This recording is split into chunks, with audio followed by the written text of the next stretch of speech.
Forest Hills Northern and Forest Hills Central meeting in the game of the week in the Division II playoffs. For the Rangers, looking for a fourth year in 5 with a playoff win. Forest Hills Northern has won a playoff game since 1999, hoping to change that tonight. But first quarter, after the Rangers forced a 3 and out, it's Hunter Robinson. Can't you just see Jimmy Scholler running that play last year for the Rangers so well? 57 yards for the junior. Rangers had a 7-0 lead in this football game. They'd recover a fumble, kick a field goal up 10-0. Second quarter, Robinson looking for his tight end, Jason Downey. Look at that grab. Athleticism from the tight end. That gets Forest Hills Central down inside the 25, and from 2 yards out, it's Sawyer Bosch taking it in. 17-0 Forest Hills Central in cruise control, but Trinidad Chambliss and that Husky offense would get it going just before the half. Chambliss with some time goes deep. Charlie Hartman hauls it in, 29-yard score. 17-6 at the half. The Forest Hills Central will get the ball to start the second half. They'd march right down. Robinson in from 9 yards out. Forest Hills Central a winner 24-6 tonight over their rival Forest Hills Northern. That's 8 straight in the series, and the Rangers are moving on. Robinson, the big game. Over 200 yards on the ground, the 2 touchdowns. How about Carson Dynas and that Forest Hills Central defense? The senior had 6 tackles to lead the way. He recovered both fumbles. Trinidad Chambliss completed 13 of 23, 182 yards and a touchdown for the Huskies. But Brett, to me, this was about Forest Hills Central's defense, because that's been a strength of their team for several years now. I would say it's a strength of their team this year, and they showed it tonight. Absolutely, and one of the vintage things that they do is not only do they stop you, but if they can force a turnover, they make you pay. And that's what the offense did tonight. They jumped out 10-0 early, and you really felt that Forest Hills never really threatened again, Forest Hills Northern that is, and Forest Hills Central really impressed with Hunter Robinson. He had a big night, as you mentioned. They've got a lot of different weapons around them. They love to run the jet sweep. They can do different things off of that. They're dynamic offensively, but you're right.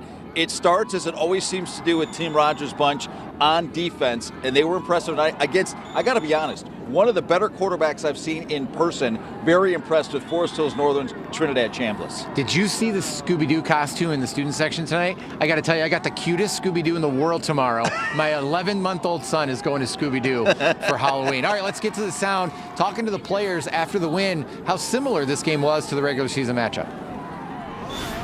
I mean, I felt like overall we played a better game because on offense we didn't have as many mistakes. We didn't have as many penalties, and I felt like we ran the ball a lot better, and our defense played a lot better too. I'd say pretty similar. We both pretty much ran. I think I saw the same offense, but our defense was changing up a little bit. We went into a big front with losing one of our outside linebackers just to get more bodies in there, and I think it helped a lot moving the offensive line. So for FHC, they run the football, they play good defense. It's a pretty good recipe this time of year. Oh, and by the way, as we look at this, and I know we've got Mona Shores that we're spotlighted a little bit later on, could it be another Forest Hills Central Mona Shores rematch in the playoffs? Those are always fun. They've got a little bit of history there, but you need to have a good defense if you're going to try to stop Brady Rose, or at least slow him down in Mona Shores. And that's one thing you can say Forest Hills Central. Definitely, I saw it tonight, and they've hung their hat on that all season long. Mona Shores did beat Wyoming tonight. We'll be Forest Hills Central at Mona Shores next week. Coach's Corner now with Tim Rogers. I asked him about the hot start. I mean, there's a lot of emotions in this game, and we talk about prior to starting this game is to keep them in check, because, you know, you get out there and it's a crosstown rival, and it's a big game, and it's playoffs, and a lot of times you shoot yourself in the foot. So, you know, we just try to keep things compartmentalized, get out there. It's another football game, and fortunately for us, it might have got the better of them there at the beginning of the game. So I heard you talking to the team after the game. Play defense, run the football. That was sort of your formula tonight. How good does that make you feel about the team, the way you were able to do it tonight? Well, I think it's becoming our formula as a program too, and I'm happy. I mean, it doesn't take a football genius to say if you can run the ball and play great defense, you're going to be a good football team, and that's what we're doing right now. And the kids believe in it. That's the most important thing. If we believe in it, and they'll go out and they'll execute it. And for right now, it's doing pretty well for them. So you advance, and it gets tough for them, and you get the defending state champs next week. Just how do you feel about your team, though, moving forward?